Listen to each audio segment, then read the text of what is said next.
Hello dear students, welcome to the Hindi class of 8th grade. Dear students, before starting our work, first of all we are taking a pledge. So, I Anjali Rana commit to be vigilant and bear in mind at all times the risk to myself and my colleagues from COVID-19. I promise to take all necessary precautions that prevent the spread of this deadly virus. I promise to follow and encourage others to follow the key COVID appropriate behaviors. To always wear a mask, face cover, especially when in public places. To maintain a minimum distance of 6 feet from others. To wash my hands frequently and thoroughly with soap and water.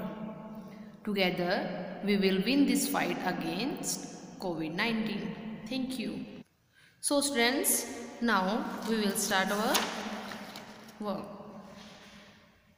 Students, हमने एक एवी में अपना 15 chapter already कर चुका है, but वो हमने half किया था. आज हम इसको स्टार्टिंग से कर लेते हैं और इसको कंप्लीट कर लेंगे. ओके, सो लेसन नंबर 15, सच्ची वीरता. प्रस्तुत पाठ में वीर और वीरता को परिभाषित किया गया है. निबंधकार ने बहुत ही सरल शब्दों व हमारे जीवन के आसपास बिखरे उदाहरणों से वीरता की विशेषताएं बताने का सार्थक प्रयास किया है. तो इसमें वीर और वीरता को बताया गया है कि वीर होते कौन हैं और वीरता किसको बोलते हैं. सच्चे वीर पुरुष धीर, गंभीर और आज़ाद होते हैं. उनके मन की गंभीरता और शांति समुद्र की तरह विशाल और गहरी या आकाश की तरह स्थिर और अचल होती है. वे कभी चंचल नहीं होते. वे संसार के सच्चे परोपकारी होते हैं. ऐसे लोग दुनिया के तख्ते को अपनी आँख की पलकों से हलचल में डाल देते हैं. जब ये शेर जागकर गरजते हैं तब सदियों तक उनकी आवाज़ की गूंज सुनाई देती रहती है. बाकी सब आवाज़ें बंद हो जाती हैं. वीर की चाल की आहट कानों में आती रहती है और कभी मुझे और कभी आपको मदमस्त करती है. कभी किसी की और कभी किसी की प्राण सारंगी वीर के हाथ से बजने लगती है. तो मैंने ऑलरेडी आपको बताया है कि वीर पुरुष होते कौन हैं. धीर, गंभीर और आज़ाद. मीन जो वीर होते हैं, वीर पुरुष होते हैं, उनका जो नाम होता है वो कभी भी ख़त्म नहीं होता.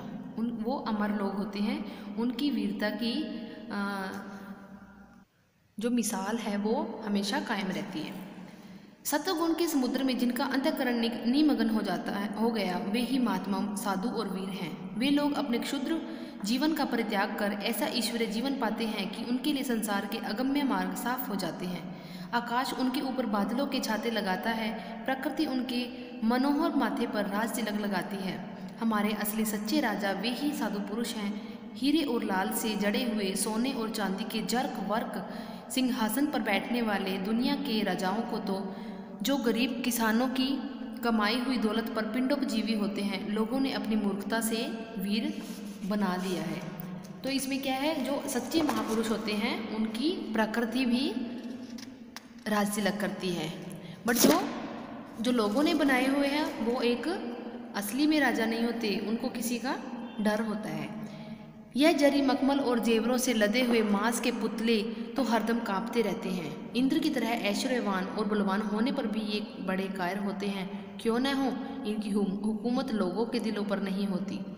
ये क्या बताया है, जो लोग राजा बनाते हैं, जिनको अपने डर से, मीन्स राजा के डर से लोग उनको राजा बनाते हैं, वो इतने ऐश्वर्यवान और बलवान नहीं होते जैसे इंद्र होते थे. वो एक कायर होते हैं. मीन्स जो देखने में उनको लगता था कि हाँ वो राजा हैं, क्योंकि उन्होंने जरी मखमल के कपड़े पहने हुए होते हैं, है ना. और उनका जो सिंहासन होता है वो भी बहुत सोने से जड़ा हुआ ऐसा दिखता है. बट वो अंदर से एक पुतले होते हैं, खाली जो खोखले पुतले होते हैं ना, ऐसा होता है. उनमें बिल्कुल भी बलवान नहीं होते वो. एक बागी गुलाम और एक बादशाह की बातचीत हुई. यह कैदी गुलाम दिल से आज़ाद था. बादशाह ने कहा, मैं तुमको अभी जान से मार डालूंगा. तुम क्या कर सकते हो? गुलाम बोला, हाँ मैं फांसी पर तो चढ़ जाऊंगा, पर तुम्हारा तिरस्कार तब भी कर सकता हूँ. बस इस गुलाम ने दुनिया के बादशाहों के बल की हद दिखा दी. बस इतना ही जोर और इतना ही शेखी पर से झूठे राजा शरीर को दुख देते और मारपीट कर अनजान लोगों को डराते हैं और भोले लोग उनसे डरते रहते हैं। चूँकि सब लोग शरीर को अपने जीवन का केंद्र समझते हैं, इसलिए जहाँ किसी ने उनके शरीर पर जरा जोर से हाथ लगाया, वही वे डर के मारे अधमरे हो जाते हैं। शरीर रक्षा की गर्ज से लोग इन राजाओं को ऊपरी मन से पूजा करते हैं। अब क्या बताया है कि गुलाम और बादशाह की बातचीत होती है। बादशाह बोलता है कि मैं तुम्हें भी जान से मार डालूंगा। तो जो गुलाम होता है वो क्या बोलता है कि मैं फांसी पर भी चढ़ने के लिए तैयार हूँ, पर मैं फिर भी तुम्हारा तिरस्कार कर सकता हूँ, मैं तुम्हारी इंसल्ट फिर भी कर सकता हूँ।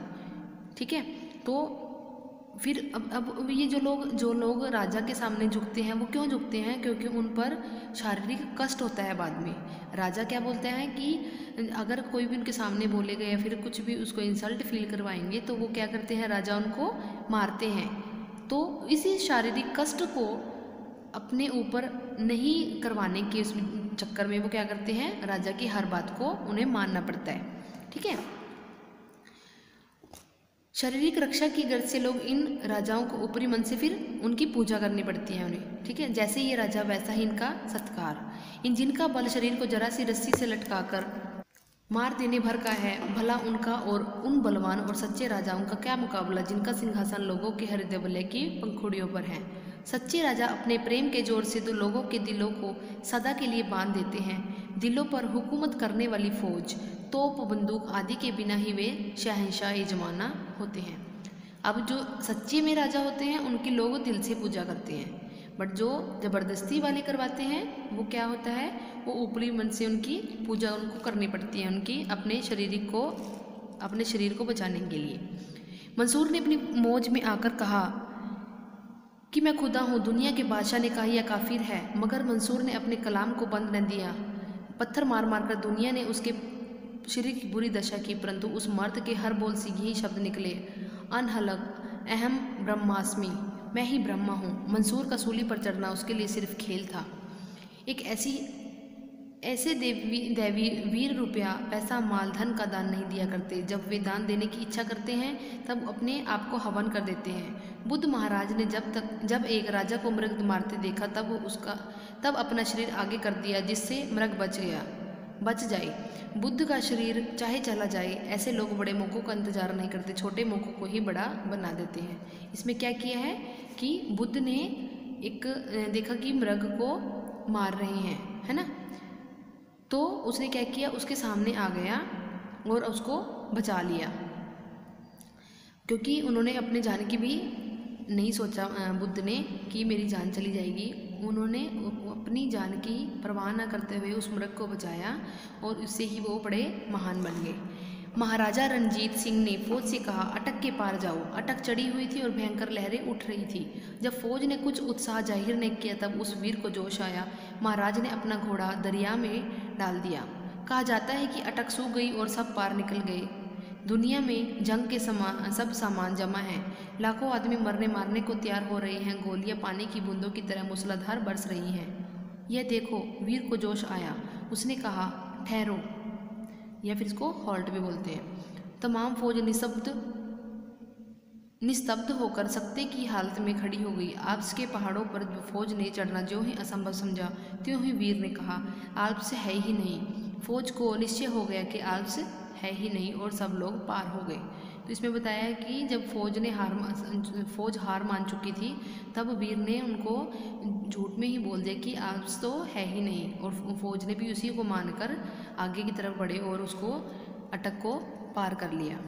एक भेड़ चराने वाली और सतोगुण में डूबी हुई युवती कन्या के दिल में जोश आते ही कुल फ्रांस एक भारी शिकस्त से बच गया। अपने आप को हर घड़ी और हर पल महान बनाने का नाम वीरता है। वीरता के कारनामों को अपनी दिनचर्या में लिखते भी नहीं। दरख्त तो जमीन से रस ग्रहण करने में लगा रहता है। उसे यह ख्याल ही नहीं होता कि मुझ में कितने फल और लगेंगे और कब लगेंगे। उसका काम तो अपने आप को सत्य में रखना है, सत्य को अपने अंदर कूट कूट कर भरना है और अंदर ही अंदर बढ़ना है। उसे उस चिंता से क्या मतलब कि कौन मेरे फल खाएगा या मैंने कितने फल लोगों को दिए।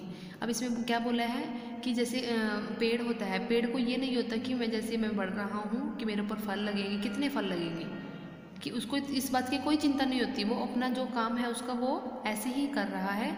अब उसको फलों की चिंता नहीं कि कौन खाने आएगा, किसने मेरे ऊपर से तोड़कर कितने फल खाए हैं।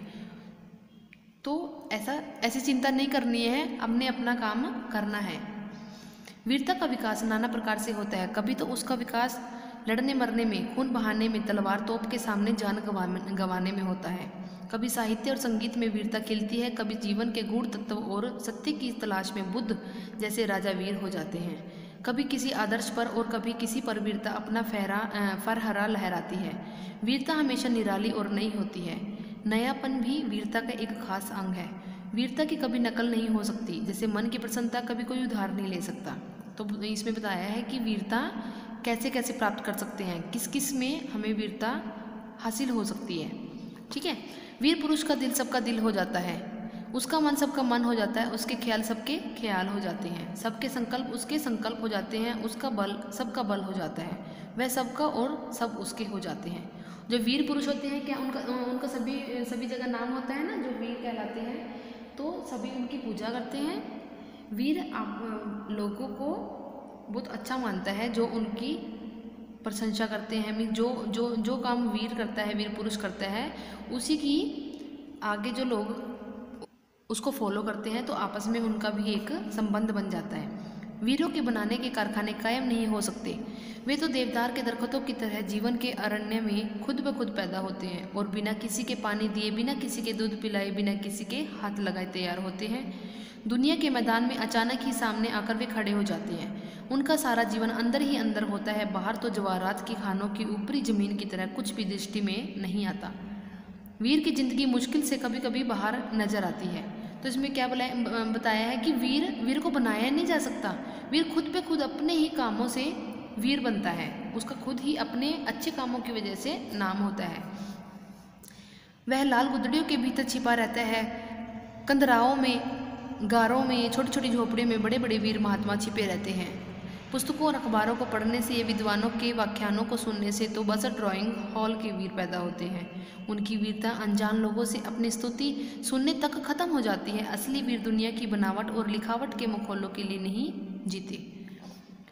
अब इसमें क्या है कि जो शो नहीं, मतलब ये शो नहीं करते होते, शो ऑफ नहीं करते होते, ये इनको ये नहीं होता कि मेरा नाम अमर हो, नहीं, लोग उनके कामों से उनको खुद ही फेमस कर देते हैं, मीन्स उनको। ठीक है। बेचारी मरियम का लाडला खूबसूरत जवान, अपने मत में मतवाला और अपने आप को शहंशाह हकीकी कहने वाला ईसा मसीह क्या उस समय कमज़ोर मालूम होता है? जब भारी सलीम उठाकर कभी गिरता, कभी जख्मी होता है और कभी बेहोश हो जाता है। कोई पत्थर मारता है, कोई ठेला मारता है और थूकता है, मगर उस मर्द का दिल नहीं हिलता। कोई क्षुद्र हृदय और कायर होता तो अपनी बादशाहत के बल की गुत्थियाँ खोल देता और संभव है कि एक निगाह से उस सल्तनत के तख्ते को उल्ट देता और मुसीबत को टाल देता। परंतु जिसको हम सब मुसीबत जानते हैं, उसी को वह मखौल समझता था। सूली ऊपर सेज पिया की, सोने दो मीठी मीठी नींद है आती। अब सूली पर चढ़ने के लिए वो तैयार था ना, सूली पर चढ़ गए थे, है ना, ईसा मसीह। तो वो क्या कह रहे थे कि सूली पर ही उसको अच्छी नींद आती, कि सोने दो मुझे सूली पर लटकाओ। अमर ईसा को भला दुनिया के विषय विकार में गर्क लोग क्या जान सकते थे? अगर 4 चिड़िया मुझे फांसी का हुक्म सुना दे और मैं उसे सुनकर रो दूँ या डर जाऊँ, तो मेरा गौरव चिड़िया से भी कम हो जाए। जैसे चिड़िया मुझे फांसी देकर उड़ गई, वैसे ही बादशाह और बादशाहतें आज खाक में मिल गई। सचमुच ही वह छोटा सा बाबा लोगों का सच्चा बादशाह है। चिड़ियों और जानवरों की कचहरियों के फैसले से जो डरते या मरते हैं, वे मनुष्य नहीं हो सकते। राजा जी ने जहर के प्याले से मीराबाई को डराना चाहा, मगर वारी सच्चाई, मीरा ने इस जहर को भी अमृत मानकर पी लिया। वह शेर और हाथी के सामने की गई, मगर वाह प्रेम, मस्त हाथी और शेर ने देवी के चरणों की धूल को अपने मस्तक पर मला और अपना रास्ता लिया। इस वास्ते वीर पुरुष आगे नहीं पीछे जाते हैं। अब इसमें क्या बताया है कि अगर वो ईसा मसीह को इन्होंने वो दी थी ना, सूली पर लटकाया था, उनको था कि अगर चिड़िया भी अगर मेरे को बोल दे कि फांसी पर लटक जाओ, और मैं मना नहीं कर सकता, क्योंकि अगर मैंने मना कर दिया तो मैं उनसे भी छोटा कहलाऊंगा। अंदर ध्यान करते हैं, मारते नहीं मरते हैं। वीर क्या टीन के बर्तन की तरह झट गर्म और झट ठंडा हो जाता है? सदियों नीचे आग जलती रहे तो वे भी तो भी शायद ही गर्म हो, और हजारों वर्ष बर्फ उस पर जमती रहे तो भी क्या मजाल जो उसकी वाणी तक ठंडी हो, उसे खुद गर्म और सर्द होने से क्या मतलब। अब इसमें टीन के बर्तन की बताई है कि टीन का बर्तन क्या है, इसमें विशेषता क्या बताई है कि वो जल्दी ही गर्म हो जाता है और जल्दी ही ठंडा हो जाता है। जब कभी हम वीरों का हाल सुनते हैं तब हमारे अंदर भी वीरता की लहरें उठती हैं और वीरता का रंग चढ़ जाता है, परंतु वह चिरस्थायी नहीं होता। इसका कारण सिर्फ यही है कि हमें भीतर दृढ़ता का मलबा तो होता नहीं, हम सिर्फ ख्याली महल उसके दिखलाने के लिए बनाना चाहते हैं। अब इसमें हमारा अपना बताया है कि हमें वीर पुरुष बनने का हमारे अंदर एक लहर उठती है कि हमें भी वीर बनना है ना, पर वो थोड़े टाइम तक ही होता है। अगर हम कुछ भी सोच लें कि हमने ये काम करना है, अगर हम उसको निश्चय अपने मतलब स्थायी रखें, मैं उसको सोचते रहें कि हमने करना है ना, तो हम उसको ज़रूर कर सकते हैं। बट हमारे क्या होता है, कोई भी चीज़ की हमें एक्साइटमेंट होती है कि हमने ये काम करना है, बट वो थोड़े टाइम के लिए ही होती है, इसलिए ही हम वीर नहीं बन पाते। टीन के बर्तन का स्वभाव छोड़कर अपने जीवन के केंद्र में निवास करो और सच्चाई की चट्टान पर दृढ़ता से खड़े हो जाओ। अपनी ज़िंदगी किसी और के हवाले करो ताकि जिंदगी को बचाने की कोशिशों में कुछ भी समय जाया ना हो। इसलिए बाहर की सतह को छोड़कर जीवन के अंदर की तहों में घुस जाओ, तब नए रंग खुलेंगे। नफरत और द्वैत दृष्टि छोड़ो, रोना छूट जाएगा। प्रेम और आनंद से काम लो, शांति की वर्षा होने लगेगी और दुखड़े दूर हो जाएंगे। जीवन के तत्व का अनुभव करके चुप हो जाओ, धीर और गंभीर हो जाओगे। वीरों की, फकीरों की, पीरों की हकूक है, हटो पीछे, अपने अंदर जाओ, अपने आप को देखो, दुनिया और की ओर हो जाएगी। अपनी आत्मिक उन्नति करो। तो इसमें बताया है कि हमें कि हमारे बाहरली दिखावा ना करके हमें किसी भी चीज़ के डीपली हमें उसको फॉलो करना चाहिए, मीन्स हमें अंदरली सतह तक पहुंचना चाहिए, तभी हम लाइफ में कुछ कर पाएंगे। ठीक है, प्रेम और आनंद मीन्स हमें प्यार से और खुशी से सब कुछ काम करना चाहिए, तो हर जगह शांति ही शांति होगी। हमें गुस्सा नहीं करना चाहिए, क्योंकि गुस्से से क्या होता है, काम और ज़्यादा बिगड़ जाता है। अगर हम इन चीज़ों को फॉलो करेंगे तो हमारी आत्मिक उन्नति होएगी। हम मतलब अंदर से हमें ये होगा कि हम ये चीज़ कर सकते हैं। तो ये सारा वीर और वीरता के ऊपर बेस्ड था। आपको असाइनमेंट्स में, रिटर्न में आपको सारे क्वेश्चन आंसर की वो मिल जाएंगे। Thank you and have a nice day.